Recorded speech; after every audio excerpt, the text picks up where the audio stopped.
Welcome back दोस्तों, आपका मेरे YouTube चैनल में फिर से स्वागत है। मेरा नाम है Shubham.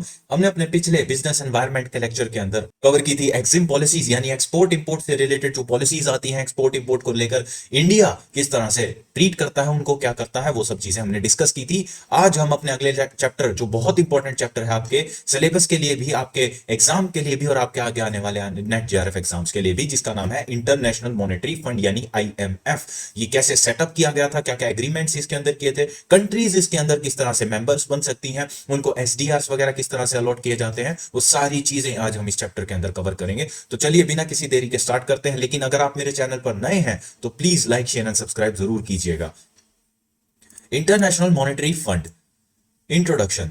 The international monetary fund was established by an international treaty in 1945। तो इंटरनेशनल ट्रीटी 1945 के अंदर हुई थी, जिसके अंदर IMF का निर्माण किया गया था। वो ट्रीटी कौन सी थी वो भी हम पढ़ेंगे, क्योंकि वही आपके एक MCQ बेस्ड जो नेट जेआरएफ का एग्जाम है उसके अंदर जरूर पूछा जाता है, वो चीज हम पढ़ेंगे।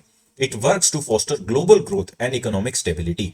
Headquartered in Washington DC, it is governed by its almost global membership of 187 countries। तो 187 कंट्रीज इसके मेंबर्स हैं फिलहाल, इनके द्वारा ये गवर्न किया जाता है। हेडक्वार्टर कहां है इसका? वॉशिंगटन DC, यानी कि USA के अंदर, डिस्ट्रिक्ट ऑफ कोलंबिया वॉशिंगटन, तो वहां पर इसका हेडक्वार्टर है। The IMF is the central institution of the international monetary system. तो इंटरनेशनल यानी ग्लोबल लेवल पर जो मॉनेटरी इंस्टीट्यूशंस हैं जितने भी, चाहे वो आपका कुछ भी हो, जो पैसे के फ्लो से रिलेटेड है, जो ट्रेड के फ्लो से रिलेटेड है, उसको कौन गवर्न और हैंडल करता है? आपका international monetary fund. It provides policy advice and financing to member in economic difficulties and also work with developing nations to help them achieve macroeconomic stability and reduce poverty। तो ये सारे इसके कुछ objectives दिए हुए हैं। कौन कौन से? एडवाइस देता है, फाइनेंस प्रोवाइड करता है, यानी कि फाइनेंशियल एड प्रोवाइड करता है अपने मेंबर्स को, ताकि अगर वो उनके अंदर इकोनॉमिक डिस्टेबिलिटी है तो उस तरह की कंसल्टेंसी और टेक्निकल एड प्रोवाइड करता है ताकि वो उस इंस्टेबिलिटी से बाहर आ सकें। उस तरह की सारी चीजें जो है वो कौन करता है? अपना इंटरनेशनल मॉनेटरी फंड। एक ओवरव्यू दिया है यहां पर कि IMF होता क्या है, कैसे बना था, वो सारी चीजें हम पढ़ते हैं। द IMF वाज कंसीव्ड इन जुलाई 1944। तो जुलाई 1944 के अंदर IMF को निर्माण किया गया था at an international conference held at Bretton Woods. आप प्लीज इस चीज को कहीं लिख लीजिए, ये चीज आपके आगे आने वाले नेट जेआरएफ एग्जाम्स के अंदर, आपके एग्जाम वैसे ही आपके मास्टर्स के एग्जाम के अंदर ये चीज पूछी जाती है। ब्रेटन वुड वो एग्रीमेंट था जिसके अंदर इंटरनेशनल मॉनेटरी फंड का निर्माण किया गया था, और ये कब हुआ था? 1944 के अंदर। या क्या बोलेंगे? इंटरनेशनल मॉनेटरी फंड 1944 में बना था। किस ट्रीटी या किस एग्रीमेंट के अंदर? ब्रेटन वुड्स एग्रीमेंट के अंदर। New Hampshire USA, when delegates from 44 nation, 44 countries के डेलीगेट्स आए थे, यानी कि उनके रिप्रेजेंटेटिव्स आए थे, agreed on a framework for economic cooperation partly designed to avoid a repetition of the disastrous economic policies that had contributed to the Great Depression of 1930s। तो 1930 के दशक के अंदर जब एक ग्रेट डिप्रेशन आई थी, यानी कि इकोनॉमिक कोलैप्स की सिचुएशन आई थी, तो उसको वो दोबारा ना आ जाए या उससे ऊपर उठाने के लिए वर्ल्ड इकोनॉमी को ये ब्रेटन वुड्स कॉन्फ्रेंस की गई थी, जिसके अंदर इस तरह की चीजें, फ्रेमवर्क डेवलप किया गया था, जिससे अगर एक तो जो प्रेजेंट डिप्रेशन है उससे रिकवर किया जा सके, दूसरी चीज इन फ्यूचर अगर इसी तरह की डिप्रेशन आती है तो उसको कैसे मिटिगेट करना है, कैसे उससे कूप करना है, वो सारी चीजें कहां बताई गई थी? ब्रेटन वुड्स कॉन्फ्रेंस के अंदर। During that decade, as economic activity in major industrial countries weakened, countries attempted to defend their economies by increasing restrictions on import, but this further worsened the downward spiral in the world trade output and employment। तो आप देख रहे हो कि जैसे ये दशक जो था 1930 के अराउंड का, जब ग्रेट डिप्रेशन थी, तो उसमें इकोनॉमिक एक्टिविटीज को जो है ना थोड़ा कम करने की कोशिश की गई थी, ताकि अपनी इंटरनल इकोनॉमी को थोड़ा कंट्रोल किया जा सके, संभाला जा सके। लेकिन उससे हुआ क्या? उससे और ज्यादा सिचुएशन बुरी हो गई कि एक कंट्री ने क्या किया? इंपोर्ट्स पे रिस्ट्रिक्शंस लगा दी, जो इंडस्ट्रियल हैं उनकी आउटपुट के ऊपर रिस्ट्रिक्शंस लगा दी, प्रोडक्शन को कर्व कर दिया गया, कंजम्पशन को रोक जो है मिनिमाइज करने की कोशिश की गई, फ्लो ऑफ क्रेडिट को कंट्रोल करने की कोशिश की गई। तो सारी इन चीजों से क्या हुआ? एक जो कंडीशन थी वो और बुरी होती गई। To conserve dwindling reserves of gold and foreign exchange, some countries curtailed their citizens' freedom to buy from abroad. Some devalued their currencies, and some introduced complicated restrictions on their citizens' freedom to hold foreign exchange. तो इस तरह की restrictions लगाई गई। कुछ countries ने free hand दे दिया कि ठीक है आप जाओ बाहर से जो जो ले सकते हैं वो ले फॉरेन एक्सचेंज के बदले। ठीक है, कुछ कंट्रीज ने अपने सिटीजन्स के ऊपर रिस्ट्रिक्शंस लगा दी कि भाई नहीं, आपके पास जितना है आप उसको रखें, उतना ही रखें, उसके अंदर से कुछ भी खर्च नहीं करना। तो इस तरह की हरकतें की गई। कुछ कंट्रीज ने अपनी करेंसी डिवैल्यू कर दी थी। वो सारी चीजें जो है की गई थी उस डिप्रेशन से रिकवर करने के लिए। These fixes, however, also proved self-defeating, and no country was able to maintain its competitive edge for long. Beggar thy neighbor policies devastated the international economy, and world trade declined sharply, as did employment and living standards in many countries. तो आप देख रहे हैं कि ये जो policies अलग अलग देशों ने अपने आप को बचाने के लिए, रिकवरी के लिए लगाई थी, ये सारी सेल्फ डिफीटिंग नेचर की थी। मतलब खुद में फेल हो गई, ये कुछ भी काम नहीं करा। शॉर्ट रन में तो कुछ ना कुछ बेनिफिट जरूर दे दिया। जैसे हमने इन्फ्लेशन के चैप्टर में भी पढ़ा था, एक low stable rate of inflation is good for the economy. वो अच्छा एक इंडिकेटर है आपकी ग्रोथ का। लेकिन वही इन्फ्लेशन अगर आप जैसे कंट्रोल नहीं करोगे, रेगुलेट नहीं करोगे, तो वो चीज क्या बन जाती है, फिर हाइपर इन्फ्लेशन बन जाती है और बुरी सिचुएशन क्रिएट की जा सकती है। As World War II came to a close, the leading Allied countries considered various plans to restore order to international monetary relations, and at Bretton Woods Conference, the IMF emerged. तो world war to के बाद जो विश्व युद्ध था, उसके जब खत्म हुआ तो उसके इमीडिएट के बाद ये ब्रेटन वुड्स कॉन्फ्रेंस की गई कि अब जो है इतना वॉर की वजह से नुकसान जो हुआ है उसकी भरपाई करनी है, उसको रिकवर करना है, इकोनॉमिक्स क्रैश हुई हैं उनको फिर से रीएस्टैब्लिश करना है, रिफॉर्म करना है। तो उन चीजों को डिस्कस कहाँ किया गया था, ब्रेटन वुड्स कॉन्फ्रेंस के अंदर। और उस कॉन्फ्रेंस के अंदर फिर एक ऐसे इंटरनेशनल मॉनेटरी फंड को एस्टैब्लिश करने की बात की गई थी कि जिसके अंदर इनिशियली 44 मेंबर नेशंस थे। उन नेशंस ने अपने आप को एकजुट किया, एक जो है एक कॉन्फ्रेंस के अंदर मिलाया कि भाई ठीक है, हम एक इंटरनेशनल फंड क्रिएट करते हैं जो बाकी नेशंस को हेल्प करेगा रिकवर करने के लिए। The country representative Drew up a charter article of agreement of an international institution to oversee the international monetary system and to promote both the elimination of exchange restrictions। तो ये सारी चीजें जो हैं की गई थी दिसंबर 1945 के अंदर। First 29 country signed it's article of agreement. तो दिसंबर 1945 के अंदर 44 नेशंस ने इसको कॉन्फ्रेंस के अंदर अपना जो है फीड्स दी थी। उस 44 कंट्रीज के अंदर से 29 कंट्रीज सबसे पहली कंट्रीज थी जिन्होंने ये साइन किया था 1945 के अंदर। पर्पस क्या है इंटरनेशनल मॉनेटरी फंड का? Promote international monetary cooperations. तो लोगों में आपस के अंदर जो विश्व में जितने भी नेशंस हैं, जितनी भी अपनी कंट्रीज हैं, उनके बीच के अंदर एक फ्री फ्लो क्रिएट करना। किसका? Monetary cooperations. मतलब जो है मॉनेटरी कोऑपरेशन का मतलब क्या होता है, एक कंट्री दूसरी कंट्री के साथ एक अच्छा इंडिपेंडेंट रिलेशन किसके टर्म्स में, ट्रेड के टर्म्स के अंदर, मॉनेटरी टर्म्स के अंदर मेंटेन कर सके। To facilitate expansion and balance growth of international trade, इस चीज का ख्याल रखा गया कि इंटरनेशनल ट्रेड जो है वो बंद ना हो इस तरह की हरकतों की। आगे आने वाले टाइम में अगर कभी इस तरह की सिचुएशन आती है तो उस टाइम पर भी इंटरनेशनल ट्रेड अफेक्ट ना हो। ये किसका काम है इंश्योर करना? आईएमएफ का। To promote exchange stability to maintain orderly exchange arrangements among members. तो मेंबर्स यहाँ पर कौन है? कंट्रीज हैं। कंट्रीज कैसे? India, Pakistan, USA, China, Russia, बाकी जितनी भी कंट्रीज हैं ये क्या है? मेंबर्स हैं। तो यहाँ पर इनके बीच के अंदर एक्सचेंज स्टेबिलिटी मेंटेन करना कि इनके जो एक्सचेंज रेट्स हैं उनको स्टेबलाइज करना, अगर ज्यादा कहीं पे फ्लक्चुएशंस आ रही हैं तो उनको करेक्ट करना, एड देनी, फाइनेंशियल एड देनी, चाहे कंसल्टेंसी देके करें, कैसे भी करें, उस तरह से किया जाता है।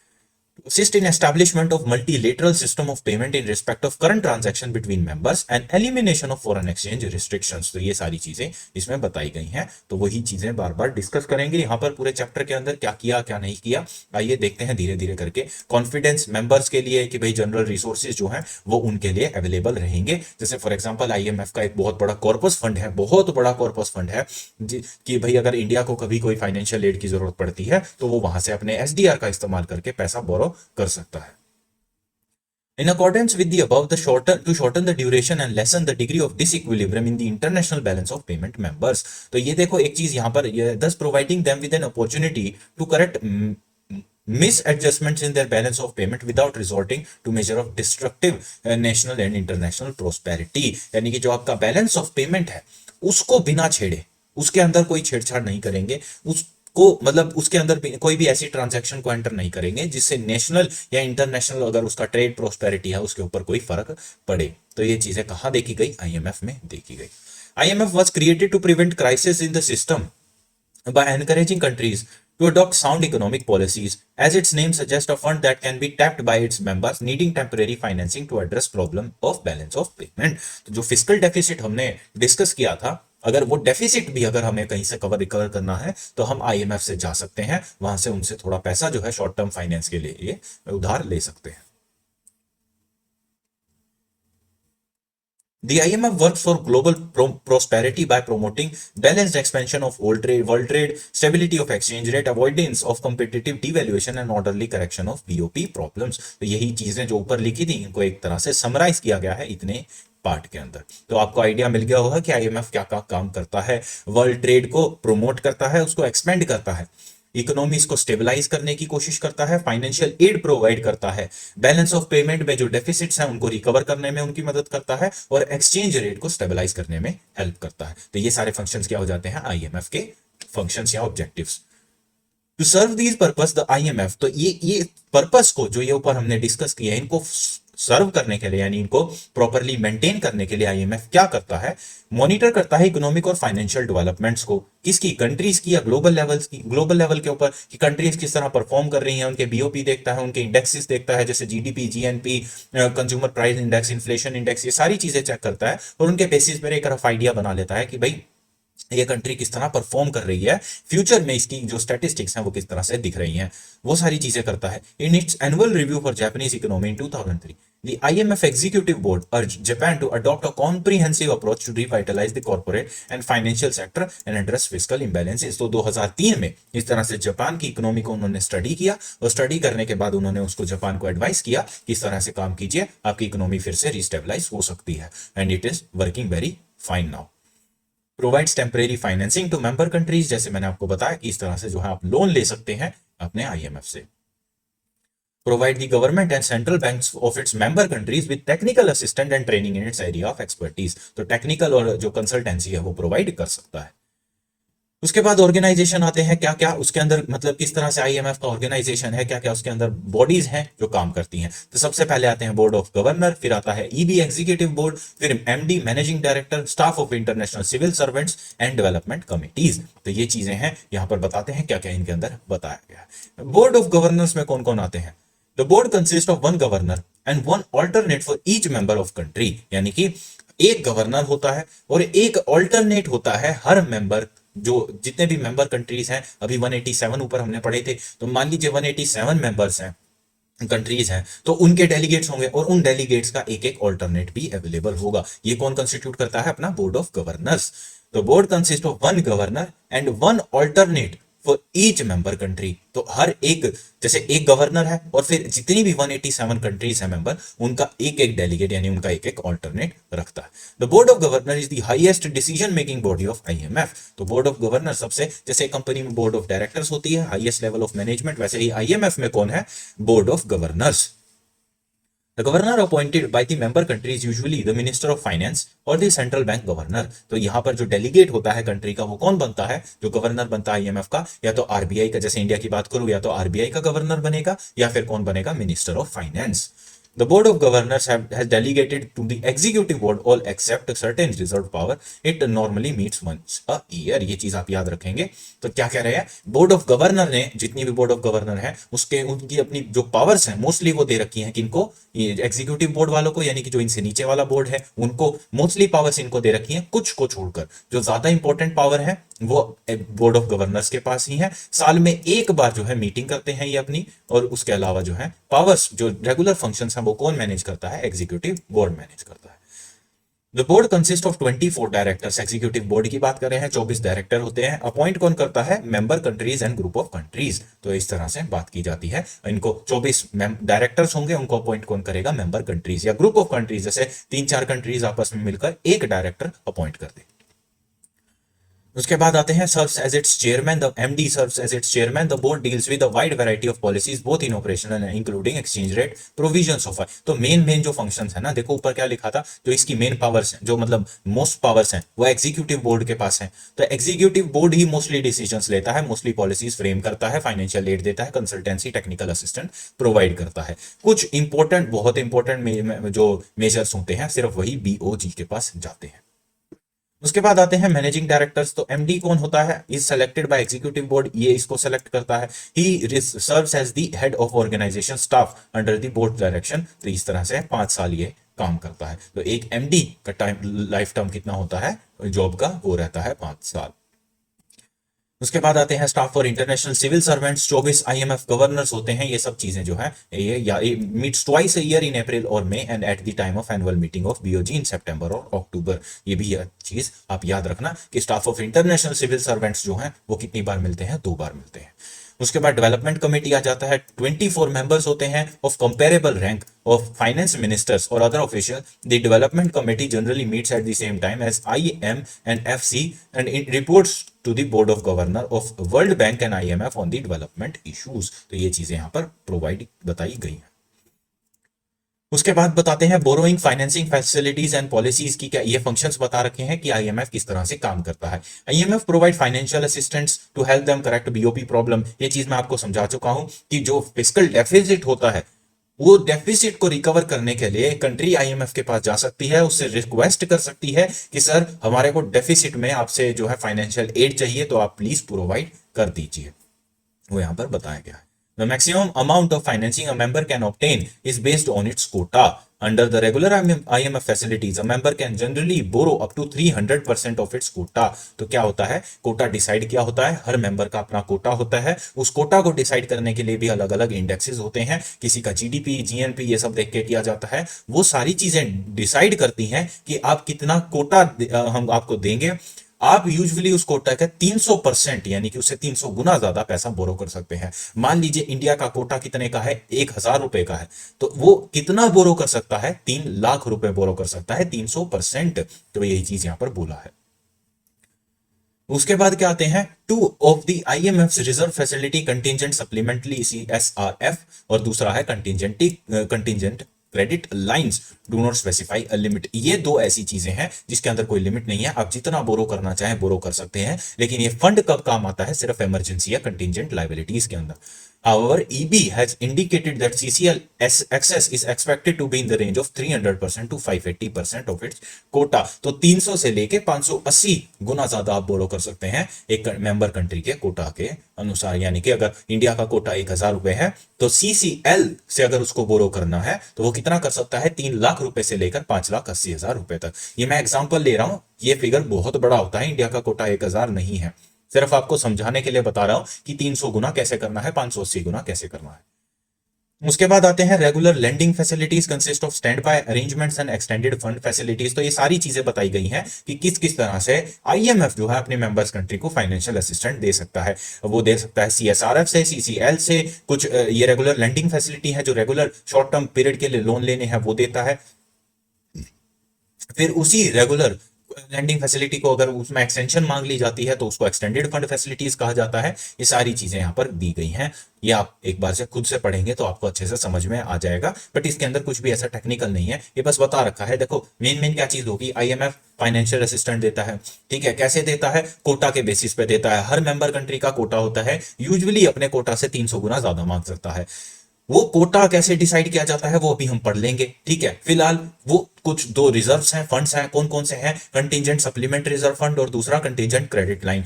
सीसीएल यानी कंटिजेंट क्रेडिट लाइन वो किस तरह से डिफाइन करते हैं कि आप उस कोटा को, आपका जो कोटा है प्रोवाइड किया गया है जो आपको, उससे 300 या 580 गुना ज्यादा ले सकते हैं, क्या, लोन या क्रेडिट। फिर हमारी रेगुलर लैंडिंग फैसिलिटीज आ जाती हैं जो day to day loan provide करती हैं, short term loans, credit facilities provide करती हैं। फिर आता है हमारा एक्सटेंडेड फंड फैसिलिटीज जो आपको एक्सटेंडेड पीरियड ऑफ टाइम के लिए फंड्स प्रोवाइड करते हैं। बस इतनी सी चीज है यहाँ पर।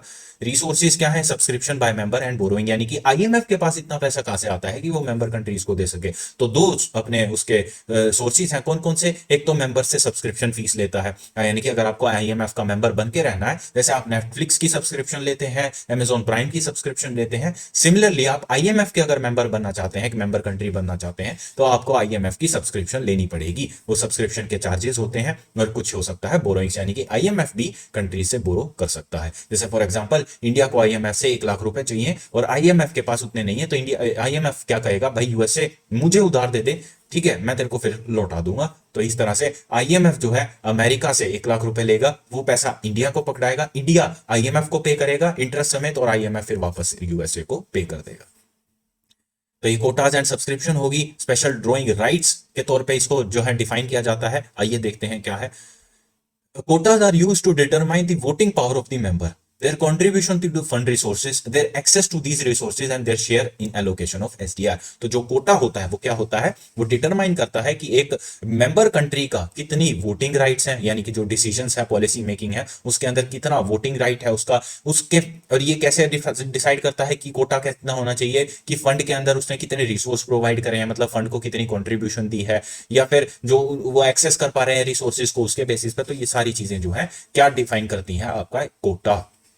A member's quota reflect its economic size in relation to the membership fund. Each member describes to the fund on an amount equivalent to its quota and the board of governor decide on the proportion to be paid in SDR। तो ये फिर से वही बता रहे हैं कि हर member जो सब्सक्रिप्शन लेता है वो एक इक्विवेलेंट कोटा, जितनी वो सब्सक्रिप्शन पे कर रहा है, जितनी भी पे कर रहा है, चाहे 1 लाख करोड़ पे करे, चाहे 1,000 करोड़ पे करे, चाहे 1 रुपया पे करे, ठीक है। खैर इतना नहीं है, मिनिमम सब्सक्रिप्शन भी होती है, बट जो भी है समझाने के लिए बता रहा हूं। आप जो है वहां पर कितना पे करेंगे वो डिसाइड करेगा कि आपको कितना कोटा मिलेगा। वो कोटा कन्वर्ट कर दिया जाएगा किसके अंदर? स्पेशल ड्राइंग राइट्स के अंदर, यानी कि वो कोटा आपका क्या बन जाएगा? राइट बन जाएगा।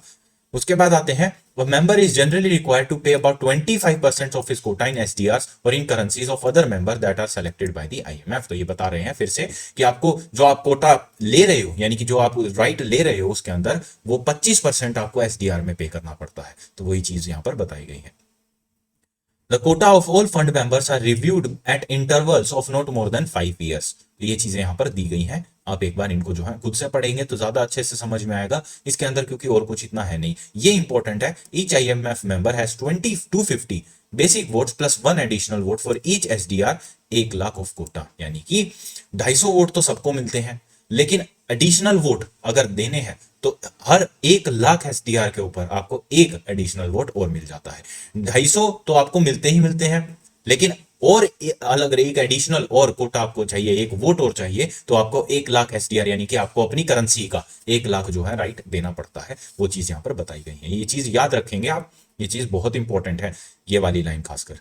और तो बाकी सब थ्योरिटिकल है। ये जो थोड़े इस तरह से दे रखा है ना आपको न्यूमेरिकल टर्म्स में, वो इंपॉर्टेंट फिगर्स हैं, क्योंकि ये चीजें जो है ना ये डायरेक्टली आपसे पूछी जाती हैं, चाहे वो एंट्रेंस एग्जाम दे रहे हैं, चाहे कोई यूनिवर्सिटी का रिसर्च फेलोशिप का एग्जाम है, चाहे आपका नेट का एग्जाम है, चाहे कोई और एग्जाम है। ये क्वेश्चन तो ऐसा पूछा जाता है आईएमएफ से रिलेटेड, तो आईएमएफ से एक क्वेश्चन तो जरूर आता है।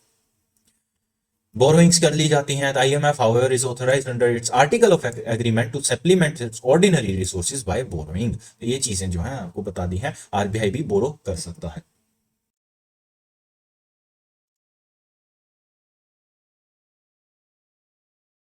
उसके बाद आते हैं रेगुलर लेंडिंग फैसिलिटीज, जो हमने यहाँ पर ऊपर पढ़ी थी। ये किधर गई ये रेगुलर लेंडिंग फैसिलिटीज। तो हम ये इसको पढ़ते हैं, क्या है इसके अंदर।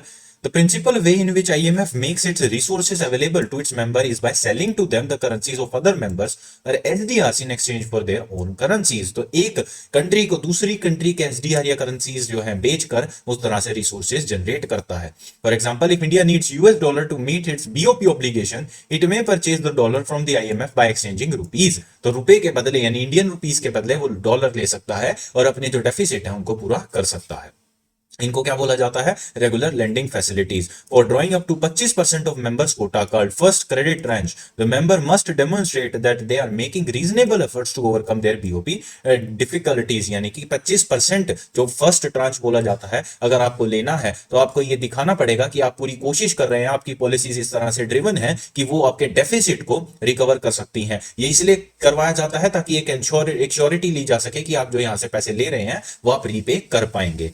Drawings above 25% of quota upper credit tranche drawing are made in installments as the borrower meets certain established performance target। तो और अगर उससे ऊपर 25% से ऊपर लेना है तो आपको कुछ परफॉर्मेंस क्राइटेरिया है उनको मीट करना पड़ेगा।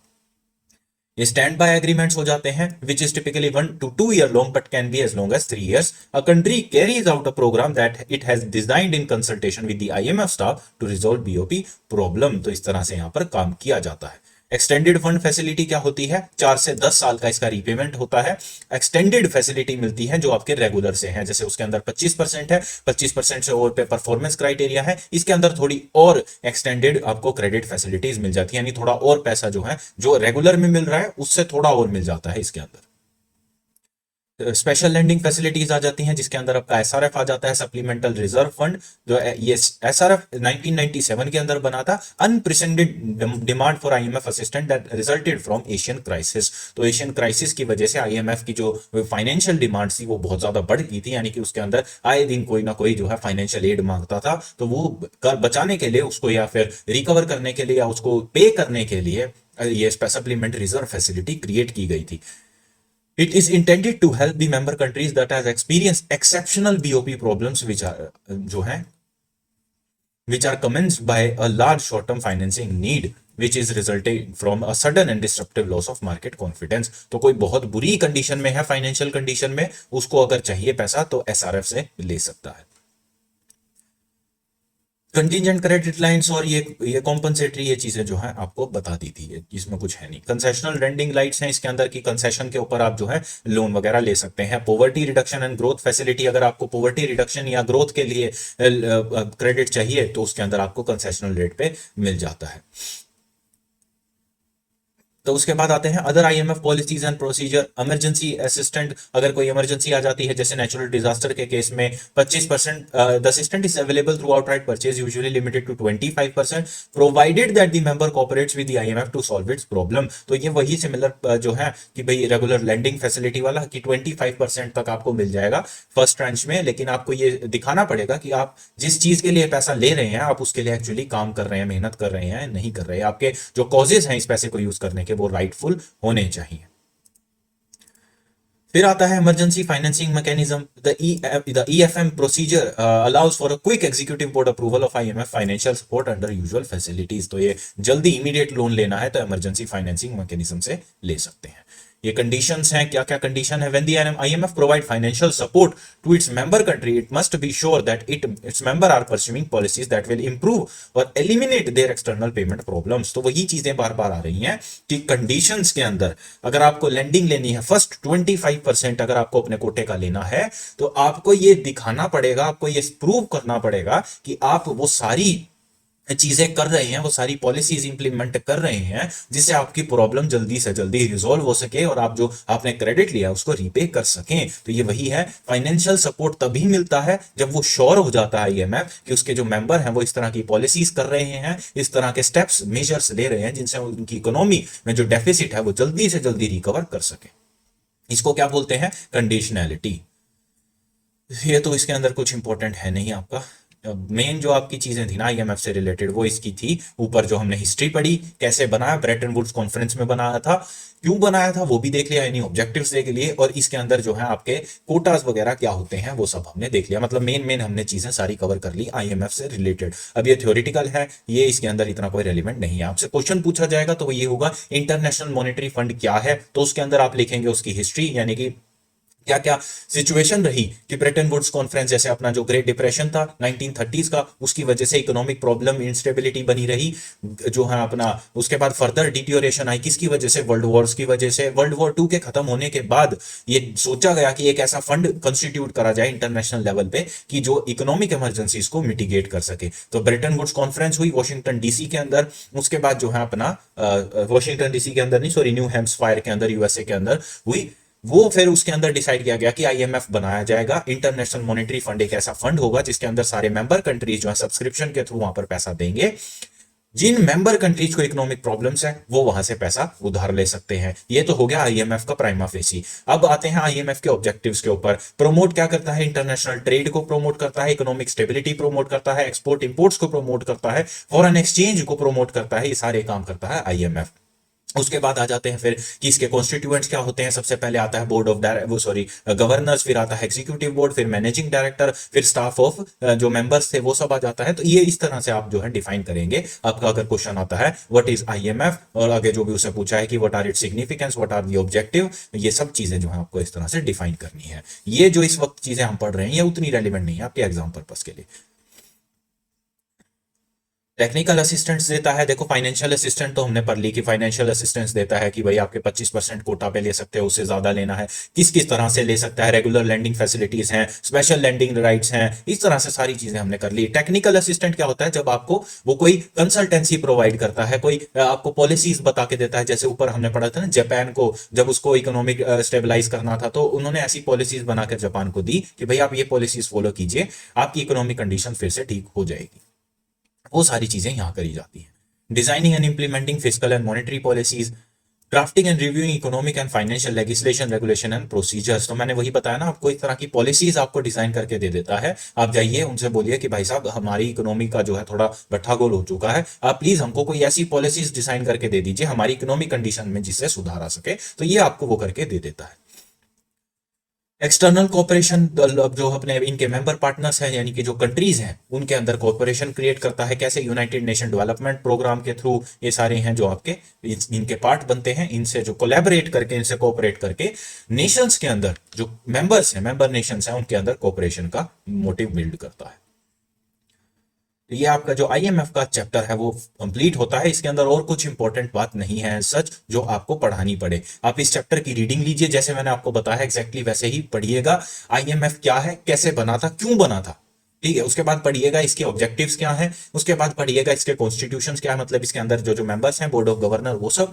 उसके बाद पढ़िएगा इसके वो किस तरह की हेल्प करता है। दो तरह की हेल्प है, कौन सी, फाइनेंशियल असिस्टेंट, और उसकी दूसरी बात है टेक्निकल असिस्टेंट। फाइनेंशियल असिस्टेंस में क्या करता है, वो फाइनेंशियल एड प्रोवाइड करता है किसके द्वारा, regular landing facility, special landing facility, contingent landing facility, इन सब के द्वारा। वो सारे पॉइंट जो हमने ऊपर कवर करे हैं। फिर आता है आपका टेक्निकल असिस्टेंट जिसके अंदर ये कंसल्टेंसी प्रोवाइड करता है, मॉनेटरी और फिस्कल पॉलिसीज बनाता है, कोऑपरेशन बिल्ड करता है नेशंस के बीच के अंदर through various other organisation such as United Nation development programme, तो यूएनडीपी वगैरह वो सब हो गया। तो ये आईएमएफ का आपका जो है समरी मैंने आपको दे दी है। आई होप आपको जो है ये चीज अच्छे से हो जाएगी। ये बिजनेस एनवायरनमेंट एक ऐसा चैप्टर है जो आप खुद से जितना पढ़ेंगे ओपन माइंडेड अप्रोच के साथ उतना ज्यादा आपको अंडरस्टैंड हो पाएगा। मैं आपको यहाँ पर जैसे एक एक लाइन पढ़ाकर वहां कुछ नहीं मिल रहा, वो आप भी बोर हो जाएंगे, मैं भी बोर हो जाऊंगा। तो ये चीजें आप जितनी खुद से करेंगे उतना बेटर है। कोई डाउट आता है तो I am always available on the comment section. आप प्लीज कमेंट सेक्शन का यूज कीजिए, उसके अंदर मुझसे डाउट पूछ लीजिए। वहां नहीं पूछने तो एक गूगल का फीडबैक फॉर्म है, आप उसके अंदर डाउट पूछ सकते हैं।